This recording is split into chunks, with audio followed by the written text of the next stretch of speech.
Hi, I'm Laurel Thomsen, and today I'm going to be sharing with you a couple of small condenser mics that can be added to your instrument to amplify the sound without altering your instrument. So if you have a violin or fiddle, or a viola, a cello, or other similar stringed instrument, you can use these mics without needing a lot of bolts and clamps or altering the bridge or other things that come with a lot of the pickups out there, and also all of the just kind of hardware that comes with some of the other mics out there that you might be using. It's really nice that, that these can fit so easily onto your instrument. You can literally go on and off within just a couple minutes, and they come in this nice box so that when you're on your way to your gig, you're not going to be smushing your mic.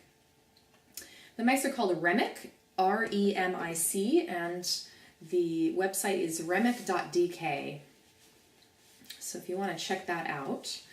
So once you open the box, you get this nice cushy bag, which I find fits really well into my instrument case inside where I put my shoulder rest. And we have two different kinds of mics. One is called the 5200 LB, and this one is for situations where you might be with a big orchestra or a big band. I've done some work with a Cat Stevens tribute group, which is a 6-piece band, and also with a Beatles tribute band, and we did Magical Mystery Tour, and there was, I want to say, probably 15 people on stage. So when you're in those kind of situations, feedback is a problem when you're playing a stringed instrument, or any type of instrument mostly, and you definitely don't want that. So these ones, I was amazed at how loud I could crank the gain, and still I'm being amplified, but there's none of that squealing that happens when we get too loud with microphones. So this is an XLR cable, and it does require phantom power. So if you're sitting pretty close to your amp, as I am, you can just run this straight into your amp. Or if you need another cord, an XLR cord, then you can obviously use that. The mic looks like a little wedge, and one side is kind of a sloped side, and then the other one is flat. And it's the flat side that you want to place it against the belly of your instrument. And there are a couple different placements that I experimented with. And depending on what kind of music you're playing and what your instrument sounds like without any amplification, you might choose one of those over the other, or you might even find something else that you like the best. But I'm going to show you these two placements and play you a couple different pieces with those placements. So first, let me plug this in, and I have the gain way down for starters. But I have the EQ just level, so there's nothing altered around the lows, the mids, or the highs. And the first placement that I want to show you is underneath the fingerboard. So you can take the little wedge, and again, the side that's just flat, not the side that's kind of sloping and scalloped there. You're going to just place that flat side against the belly, and I'm just going to put it right in the middle, and I'm going to leave a little bit of the microphone side, which is again that scalloped side, sticking out. And then the cord, which is actually the first thing that I noticed, it has kind of like a cotton weave material over it, which I thought, wow, what a great idea. I've had other microphones and different cords and stuff where they're always plastic or kind of a rubbery material, and if they hit against the violin, sometimes it makes a little bit of a clicking sound. So this is completely silent. It can hit against the violin all day long, and it's not going to be picked up by in the sound system, or if you're doing studio work, it's not going to be on your final mix. So I thought that was a really good idea. This cord does have this little foamy piece that's on it, and that can help you to just secure the cord somewhere on your instrument. So if I'm placing this underneath the fingerboard, I found that just taking it right to the edge of the fingerboard underneath was a good place, and then it can just kind of hang down there, and it's not going to bother me.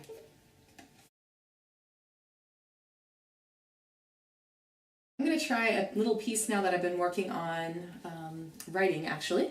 And it kind of has a little bit of a gypsy jazz feel as well as a bit of a classical feel. So whether you're playing more fiddle music or more classical music can give you hopefully a feel of how your instrument might sound with this microphone.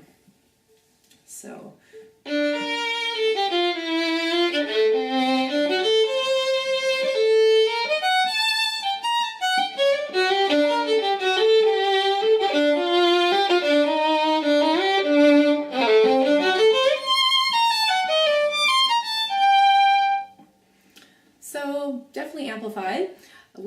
find about this placement though is that you get a little bit of the finger sound when I'm tapping on the fingerboard. So if I really get going, then that becomes a little percussive track in the background there that I don't necessarily always want. So I found that placing it underneath the tailpiece to be a good option for when I really get going, especially. And I have a slightly different type of tailpiece than many. It's called a Freer's tailpiece. And for me, both with how this fits underneath my tailpiece and then also just how the tailpiece is structured, I found that I like it when it's a little bit more on the G string side. So I'm just going to wedge that underneath. Again, the scallop side is up and the flat side is down. And I'm just going to have a little bit of it sticking out. And I found that the cord works pretty well if I wrap it around the tailpiece and then underneath my chin rest. And depending on what kind of chin rest you have, that may or may not work. Another place you could probably place it would maybe be taking it, and if you have a shoulder rest, you could kind of hook it under there. Or some people have a chin rest that maybe is a little bit further down. I have kind of a raised chin rest here, and you might be able to kind of wedge it there. That doesn't work for me though, so I'm going to stick with that original plan. And we're going to try the same piece of music here. Just listening for tone and listening, to make sure we're not getting those extraneous sounds anymore.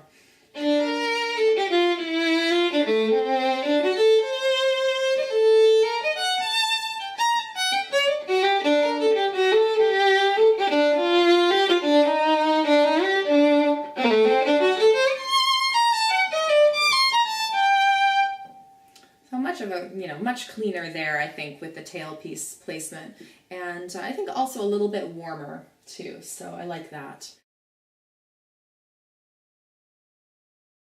Now let me share with you the other microphone. So this one is it doesn't have the LB part in the name, and this one is more for studio work or if you're with a smaller ensemble. So the difference in the tone that it's picking up, it has a bigger range of vibrations that it might be picking up. So in a big kind of band setting, that might not be as good because you can't kind of crank it up as hot, but in a smaller ensemble, you can still get a really good volume without losing as much of the frequencies. So this one has a little red end of the cord there by the XLR, and then so you can tell if you have both. Got a green and a red one. Yeah, so this one is just the V5200, not 5200 LB. It's LB, right? Yeah. Okay.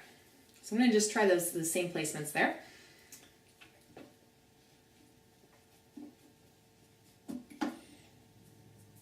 So first with the fingerboard placement, and everything as far as the structure of these two mics is exactly the same. It's just, again, that kind of frequency range is a little bit wider on this one than the other one. So we'll see if we hear a difference here.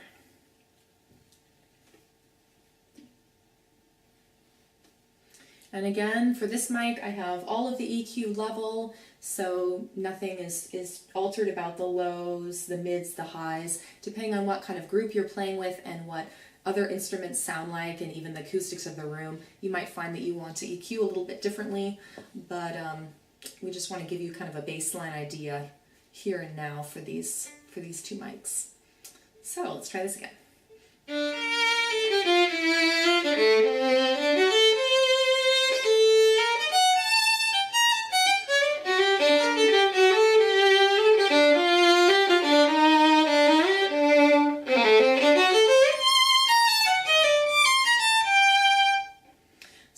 Interesting. I don't get as much of that fingerboard tapping sound on this one when I place it underneath the fingerboard.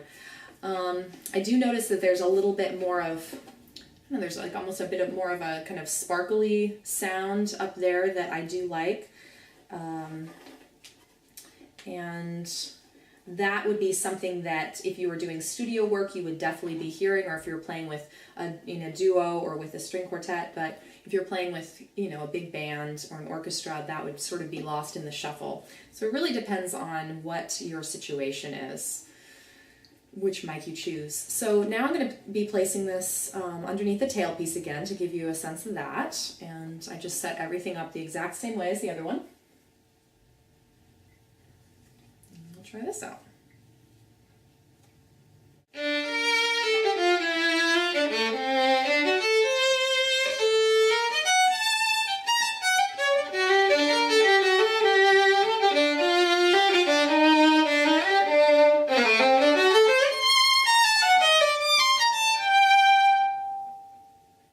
So what I like about that placement and that mic there, we have a little bit more of the bass sound coming out. And for me as a player, when I hear that coming back from my monitors or from my amp, I feel more supported.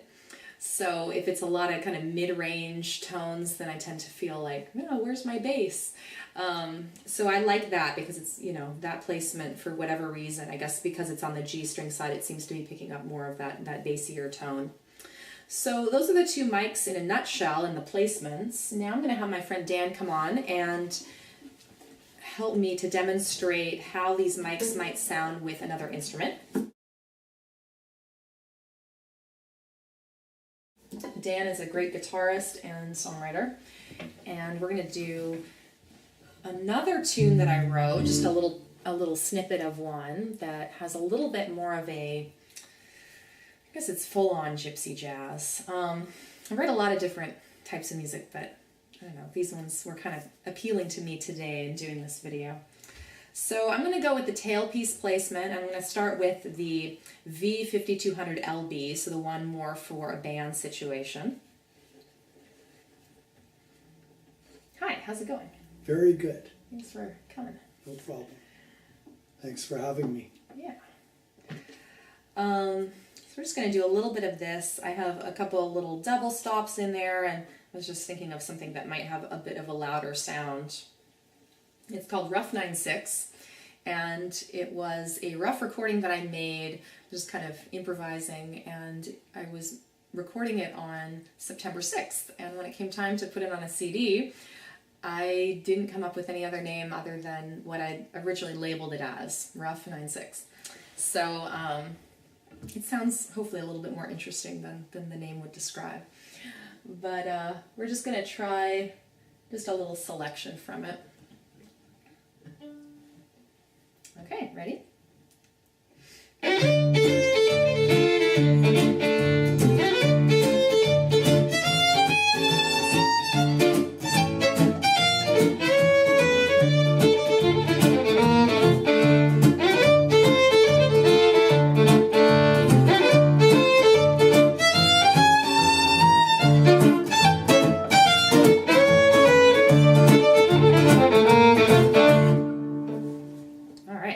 So now,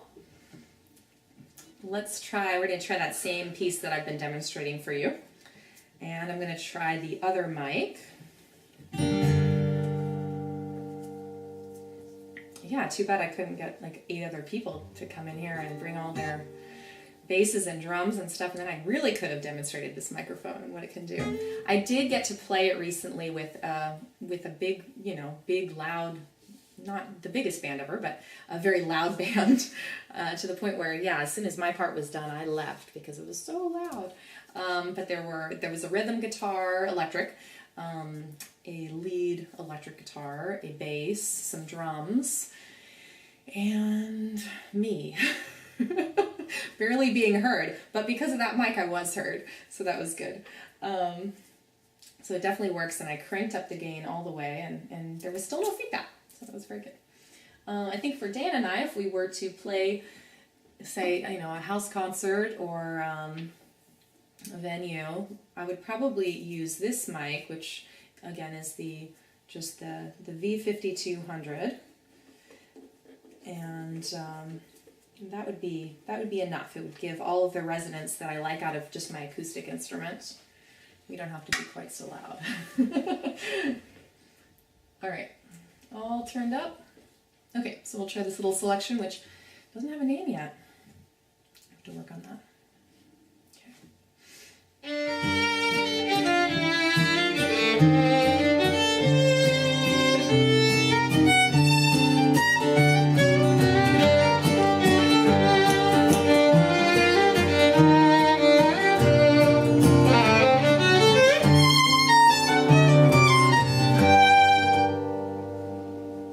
Awesome.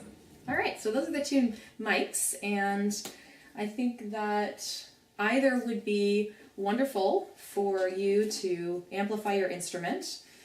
Yeah, I've just been really happy to come across these. I've tried a lot of different types of mics, and